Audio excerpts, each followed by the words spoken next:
Welcome to another Meta Monday. Today's deck is none other than Zoroark, the best dark deck in the current meta. A lot of players think that this deck can't survive right now, but I'm here to tell you that it's not just surviving, it's thriving. And in this video, I'll show you the list that I've been running, break down the core cards and tech choices I've been doing too, and share two wild games that show exactly how powerful this deck really is.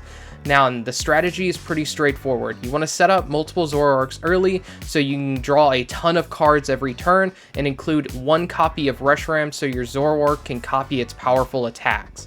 Now, here's the list that I've been running and the three core cards that make the deck work. Starting off, we have Zoroark. He's your main attacker in the heart of the deck. Its ability lets you discard a card to draw two, keeping your hand full at all times. Its attack lets you copy any benched In's Pokemon, giving you a ton of flexibility as well for your attack options. Now, we also have In's Reshiram. It's the only other In's Pokemon we are running right now, and it has two great attacks. The first deals 20 damage for each damage counter on it, making it a perfect revenge attacker. The second attack is the one that we use the most, dealing a solid 170 damage for consistent pressure. Now, the third card that we got to talk about for core is Pecharunt EX.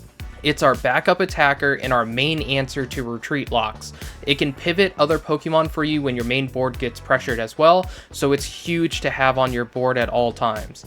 Now, let's talk about the techs that make this version shine as well. Starting off, we have Binding Mochi. We run one copy to combo with Pecharunt EX. When Zoroark is poisoned, Binding Mochi pushes its damage to exactly 210 if you copy the second attack of In's Reshiram, letting you one-shot a ton of popular EX Pokemon in the current meta. Now, the second tech that we're running is Team Rocket's Watchtower. We run two copies of this card because it's just so impactful right now. It shuts down all colorless Pokemon's abilities, which is massive with how many strong colorless decks are running around right now. Now, and we also have Toedscruel, and we have a 2-1 line of Toedscruel. This is key for matchups like Goldango, where you definitely want two Toedscruels. I found the second copy comes up a lot in those games where you need to lock down or slow your opponent's setup and force them to not be able to get back their energy when they need it. Now, and if you want to try the list yourself, the full deck list is down in the description below. And with that being said, let's jump into game number one. Alright, so the first game I got for you guys is our worst matchup, a 29% chance of winning, but that's not zero, and I'm going to show you guys exactly how we win this incredibly difficult matchup right here. Now, our opening hand is okay, it's not really the greatest. Our opponent is starting off with a Baby Raging Bolt. So they have a owl down, they have a teal mask, they get down a second owl, so we know that they most likely have a Noctowl in hand, so we really need to play around this. So we are going to bench down this Pecharunt. We will be attaching a single Dark Energy to that Zoroark, and then hitting them with the Iono. Now, in this new hand that we do get a Artazon, which is huge for us because that allows us to get a second Zorua down, and we can bench down this Fez, but I decide against that. Now, I could have swung for 20 there as well, but I'm thinking that I'm just going to use the Pecharunt to freely retreat that Zoroark with an energy to try to preserve that a little bit. Now, because our opponent does have a Baby Raging Bolt, if they can get a total of 3 energy down on it this turn, they can take out that Zorua that has a energy attached. But because we have a second Zorua, we'll still be in a okay position. We just won't be able to attack right away on the next turn unless we see specific cards. Now, and the rest of our hand is not really the greatest. We have the Fez, and we're going to be kind of relying on that. Our opponent does have the Stadium Bump as well, so everything that our opponent could want, they are seeing in this matchup. So it's so incredibly difficult for us, but we have answers to our opponent's ways of winning. What we're trying to see here is we're trying to find the Stadium, and that's what we're hoping to find, so that way then we can turn off those Noctowl plays, forcing them to have to actually draw into their win conditions naturally. Now, in here, he does fully have a set of Baby Raging Bolt, and does take a knockout on the Zorua with an energy, and our top deck is actually Serrano, which isn't terrible, but we can do better. So first we're going to draw with Fez. We find Arven, we find a Nest Ball, and a Turo. So these are all really great cards right now. With this Nest Ball, we can get down this Reshiram because it is going to be vital for us in order to start attacking. And then we are just going to use this Serrano. We're going to get 3 Zoroarks, that way then we thin our deck a little bit and we get 1 on the field. Now, and with this, I'm thinking about what do we want to discard. I'm just going to discard the Mochi. Thinking back, that is kind of a mistake. We should have just gotten rid of either the Penny or the Turo. Now, in here, we are just going to use that Counter Catcher 2. We're doing this specifically to make them have to waste another energy in order to retreat that Noctowl. We know that we can't retreat lock it right now. We don't have our Yveltal that we run that could be able to retreat lock it. So we're just doing this to make them use more energy, so that way then later on we can set up a way of just stopping them entirely. The more energy that we get them to use, the less answers that they're going to have when we do get that stadium down. Now in here, they do have that energy. They get to go into the Baby Raging Bolt, and they do get down as well another Sada's Vitality. So now they've went through multiple Sadas already, because they had to discard 1 earlier. Here they grab another Teal Mask, that way then they can keep their energy going, and they also bench down a Fez. So we are completely fine with them benching all of these Pokemon right now because, again, we are playing towards our stadium. We know that we have at least a single copy left in our deck. We may have prized 1 as well. Now in here we do get our Ace spec, which is the Cape, and we are going to start using the Zoroark to trade away the Serrano that we don't need anymore. And then with this Buddy-Buddy Poffin that we just drew, we will be able to get 2 more Zorua down. That way then we can guarantee that we have another one to go into next turn, just in case. And with that Arven, we will be able to get this Zoroark starting to attack. So we will be able to get rid of that Baby Raging Bolt this turn. We do have the balloon that we were able to put on that Zorua that we forced up with Pecharunt. And this is going to do 170 by copying the Reshiram to get rid of that Baby Raging Bolt. Now, that takes away a bunch of energy off the field for them, but they do still have this Raging Bolt EX on the field. So we are going to have to find a way to survive this. We know that they will most likely knock out this Zoroark if they can get enough energy down. They currently have 3 energy. All they need is a single energy to put on the field in order for them to actually get the knockout. Here they go into another Owl, so they are going to be able to search for exactly what they need. And as for us, we will be able to get double Zoroark EX down on the field, which means that we do get to draw 4 more cards next turn. Here they actually got rid of another copy of their stadium. Usually the Raging Bolts only play 2 copies of that stadium. And then sometimes they may put in a Jamming Tower, but it's very rare when they do. Now then here they are going to be able to take the knockout on this Zoroark, and we are going to have to find our second copy of N's PP up if we want to be able to attack this next turn.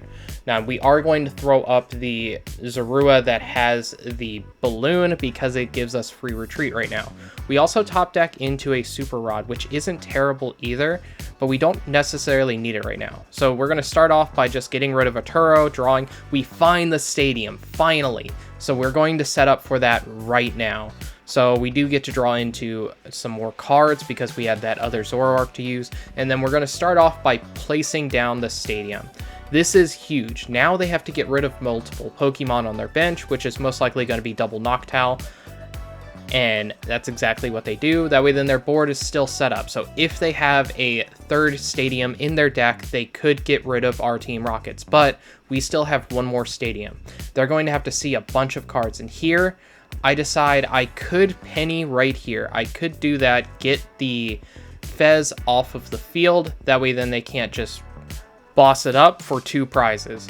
I'm going to start off by placing down that Toedscool because I do have the Cruel in my hand and I can turn off their Night Stretchers, which is another layer that I need to turn off.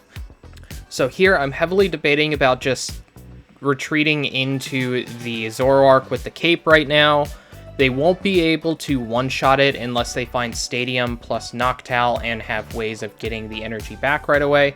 But first I'm going to Super Rod, and I decide I'm just going to leave this Zoroark into the active. That way then I can guarantee that I can start attacking next turn with a Zoroark because I have one with an energy on our bench right now. So if they are going to knock one out, I'd rather them knock out the Zoroark that is in the active. Now, they got a Noctowl back, so that signals to me that they are running the Jamming Tower as well, so they're really hoping that they can find it if they don't already have it. Here, they hit us with a Judge, which, you know, isn't that terrible, really, because we do have ways of still drawing cards because we have 2 Zoroark. Now, they only have 2 energy on the field here, and they do use another Night Stretcher, so that way then they can get a Grass. That's going to put 3 energy on the field for them. They've already naturally attached for turn. They do have the Prime Catcher though, so they will be able to knock out this Fez for 2 prizes here. Now, we do have a Iono in our hand, which is going to be devastating for our opponent next turn. So here they do take a knockout on that Fez. We are going to just put up the Zoroark that has the free retreat, just in case we're to draw into our Ins PP up. We will start with the Iono first, putting them down to a single card, just to see what other cards we get. We don't find an energy yet, and that's what we're really looking for. Now in here, I'm thinking it's real difficult to find what card we want to discard, but we go with the Super Rod. Now with this one, we're going to discard the Toedscool because we don't need 2 of them in this matchup. We do have the Counter Catcher, and we do have the Night Stretcher, so the Night Stretcher is going to be able to get back that Dark from our discard, and we will be able to start attacking this turn, starting to weaken these Raging Bolts. Now, we could have used Counter Catcher here and went after the Fez first because we know that we need to knock that out first, but at the same time, we have them at such low amounts of cards that we can take 1 turn off of just putting damage on this Raging Bolt, and then we are going to get down this Munkidori with a Dark Energy just in case, because they most likely won't be able to take a 1-turn knockout anymore now that we have that Stadium. And here we draw into the second copy of the Stadium as well. And with this, we're actually going to discard that other copy. So that is very risky for us. What we should have done is discard the other Zoroark and kept that Stadium just in case. But we know that if they ever do Stadium bump us at this point, that they're just going to win the game.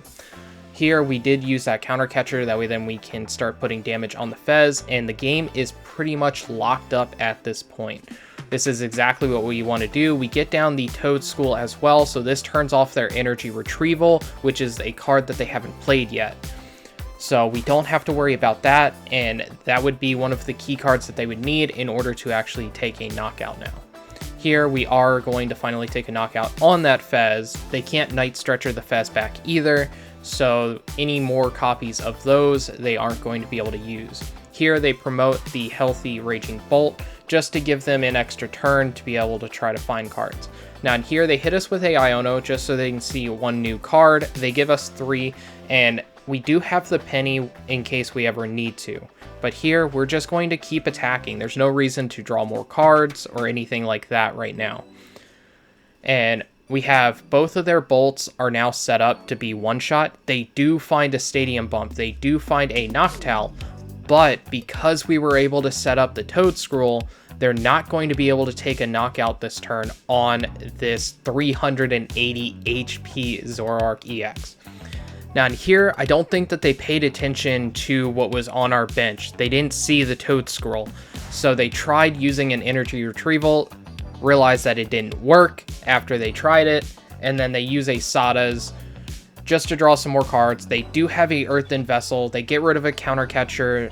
They could do a total of 210 damage, but they don't have a way of bossing up our Pecharunt 4-game.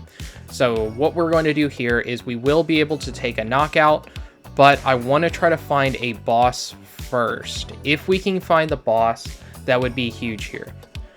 Now then, we choose not to use Penny here because there's no real reason to it. If our opponent gets a boss and has enough energy to be able to do it, we know that they have a Lightning Energy in hand, then they will be able to knock out any of the 1-prizers on our bench and be able to win the game. So they really need to find those 2 cards. So they have the Lightning, they use this Ultra Ball that they had, and they got rid of 2 Pokemon.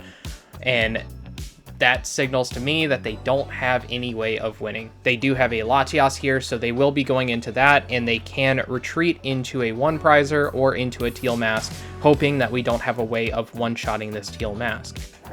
Here they just pass, and at this point it's pretty much just game if we can find a boss, and we know that we have 2 left in the deck. Here I am going to use a pal pad. I just want to see exactly what supporters we can put back, and so I can shuffle the deck. So we do put back just an Arven so we can shuffle, and then we will do our second Zoroark, and we find the boss. So that's huge. That means that we can now boss up that Raging Bolt and take it out for game. Now, and if you loved game number 1 and the way that that worked, you're going to love this game.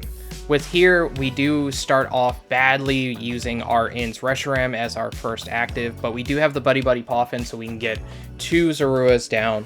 And I debate about putting down that Munkidori, but I side against it. Now, and we do have 2 Zoroarks in our hand, and we do have a Serrano. So we can use that Serrano next turn, get a Pecharunt, a Fez, and another copy of Zoroark, just so that way then we can thin our deck a little bit, and we will be able to get a bunch of draws. Now, in here, they are getting everything set up. They are playing the Scizor line, the way of answering the Cornerstone, and that is not going to be too much of a problem for us. We are completely fine with that. Now, in here, we top deck into an Air Balloon, which is huge. So first, we're going to go into double Zoroark, and we will get rid of the Monkey just to draw 2. We find a Nest, which is huge, because what we want to do in this matchup is we want to set up 2 Toedschools, so that way then we force our opponent early to waste all of their bosses and all of their resources knocking out a one prizer while we are completely setting up and starting to deal damage.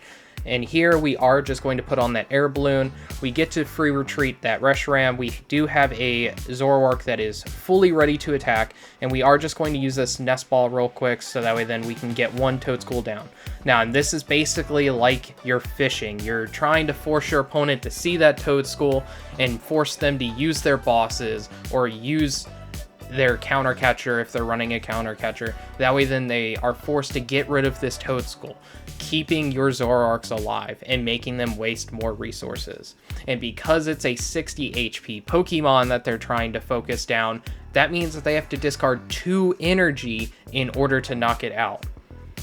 Now, in here, they do have the Ultra Ball, so they can get down a Fez, and they will be able to draw 3 cards.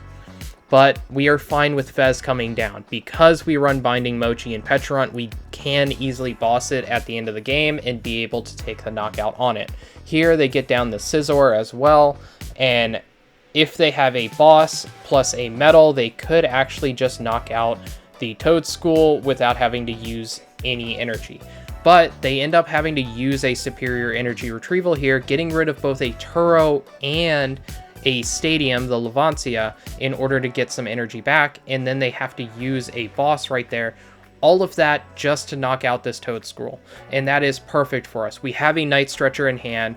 We're most likely going to use this Serrano, but we actually top deck the other copy of Toedscool, so we can set up perfectly here.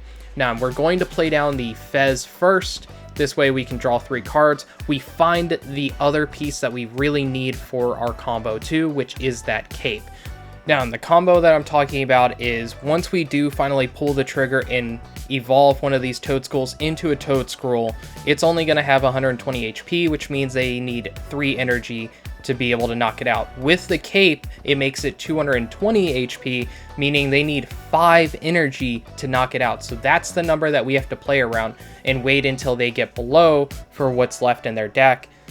And that's exactly what we're trying to do by setting up our board this way. Now, in here, we are going to be able to take a knockout on that Scizor, going down to only 4 prize cards remaining, and they need to do multiple knockouts still in order to win the game. Here they are going to be able to coin bonus. They have 3 Goldangos going, so they will be able to see a ton of cards, and we are just biding our time. We know what our win condition is, we have it in our hand, and we are just hoping that they're not playing a one of Iono at any point, because that would be so devastating for us. Now, here they attach an energy. They could just knock out this Zoroark. That could be something that they decide to do, and if they do that, then we do have the other one that we will have to start powering up, but instead they use another boss to get rid of another Toedscool. Here they are just still drawing some more cards, and then they are finally going to knock out this Toedscool. That is 2 more energy down into the discard. So here we will be putting up this Zoroark. We do top deck into a Artazon, but first we are going to trade it away to try to draw into another Night Stretcher or into a Super Rod. We do have this Arven. That's all that we really need. I'm debating about getting rid of the Pecharunt there, but I decided to keep it. Just get rid of one of the Zoroarks that we're most likely not going into. Now in here we draw into a boss, which is huge for later on. I am just going to use the Arven now. We do have that Mochi. I want to keep that in my hand as well, and we will be just super rotting back this Toedscruel, and I am going to do the Munkidori as well, just in case later on I want to try to get that down on the field as well.